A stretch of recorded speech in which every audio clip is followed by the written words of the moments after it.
Let's talk about competition. There's a lot of people who are really, for whatever reason, scared of competition. They say, I can't go into that because there's so much competition. I feel exactly the opposite way. I love competition. Competition is an amazing thing. And I'm not saying I love competition because I'm competitive.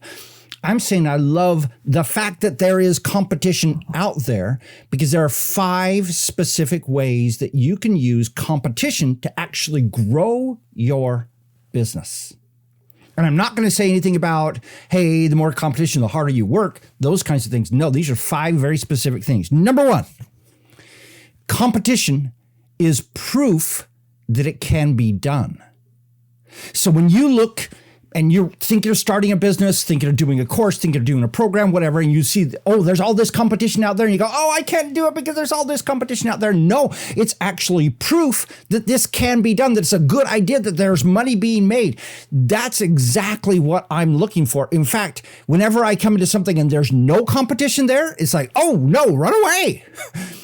Trust me, in today's world, there are almost no undiscovered marketplaces.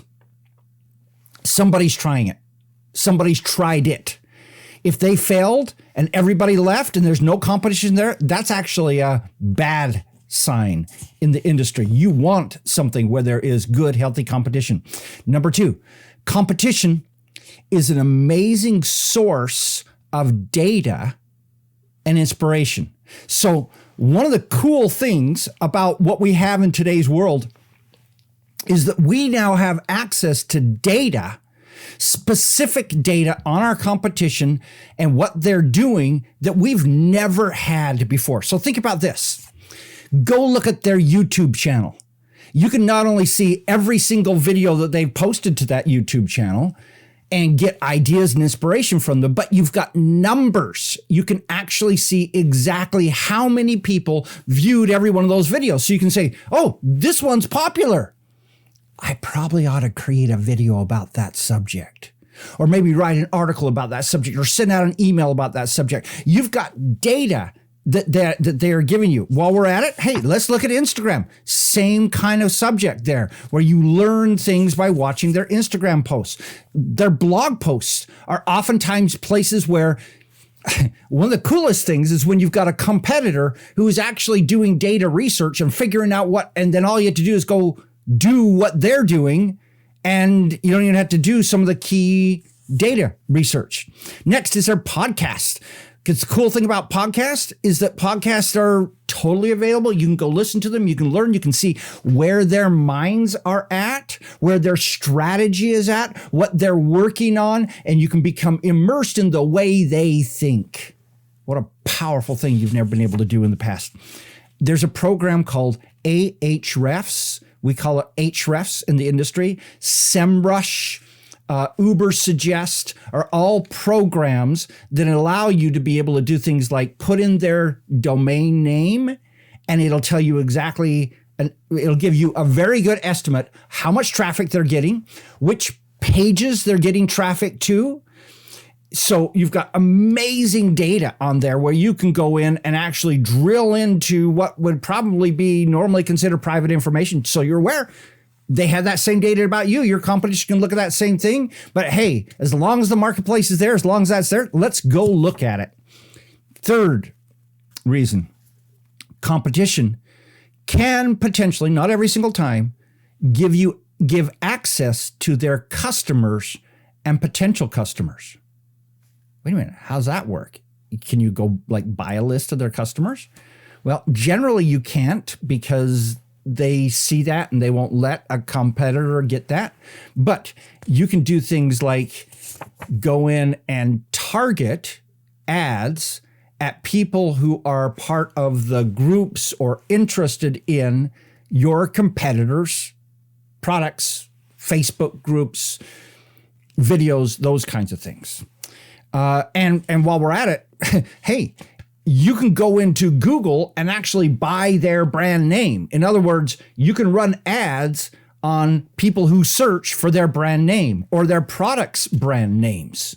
So you're actually getting access to their customers and potential customers directly without going through them at all. Isn't that interesting? And then this whole concept of retargeting in that allowing you to go even deeper with some of those levels. Okay. All right. Next is, okay, I have said for years that I do not believe in competition. They're only partners who haven't figured it out yet. So a lot depends on your personality, your customer's personality, and all those different elements, but you have a potential partner there in your competition. And some partners, especially in this world of internet marketing, have become smart enough to realize that there are many of their customers who will never buy their products or who might buy their products and be willing to buy your products. And if you can set up a joint venture relationship where you pay them a percentage of every sale that comes from their referral, you've got a potential partner who is currently a competitor. And there's lots and lots of things there. This is just one small example. You can hold conferences together. You can sponsor bigger conferences together. The only thing that you can't do is things like price fixing and keeping other people out of the marketplace and things like that. Those things are illegal, and so you don't want to go down those routes. But when you can develop a relationship with your competitor that turns them into a partner, it can be incredibly powerful for both of you over time. The final thing about competitors is you really ought to think about buying them. What do you mean?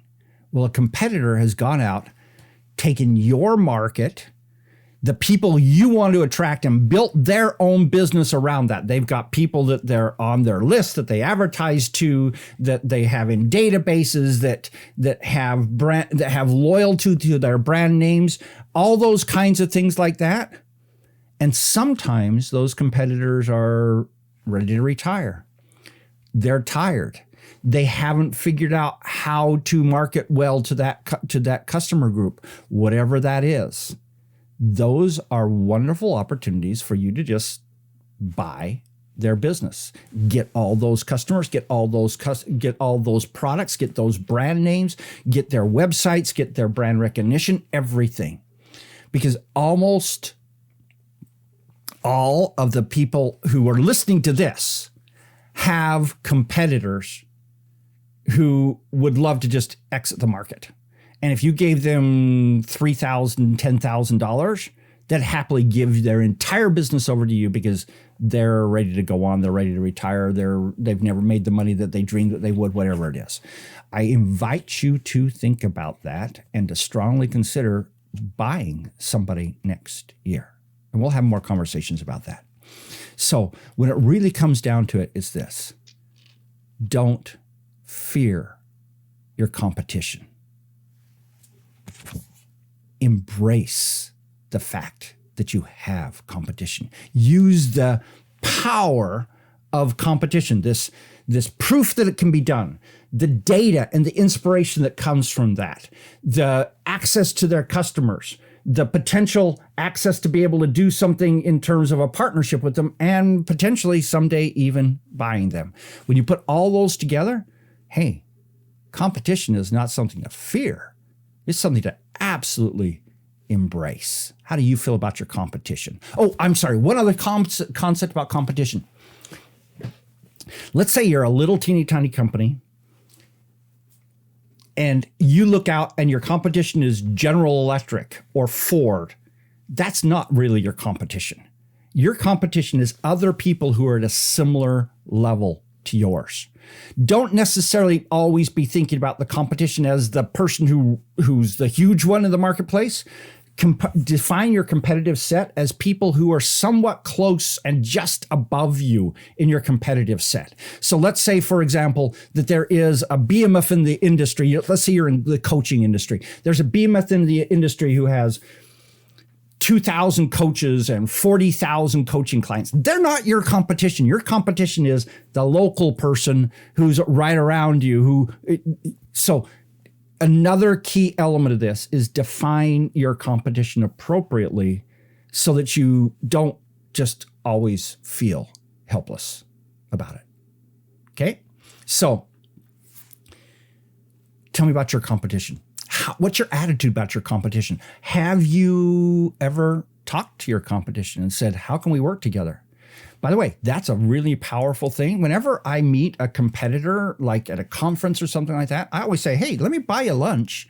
We go sit down at lunch. And as part of that, I always ask the question, hey, how can we work together in some kind of mutually beneficial way? And sometimes the initial reaction is, you're my competition, we can't do that. And it's like, well, let's think about this for just a minute. Could we jointly sponsor some research that research is going to come into both our companies? There's all kinds of ideas, all kinds of ways that you can work with your competition. Have those conversations. I strongly urge you. All right?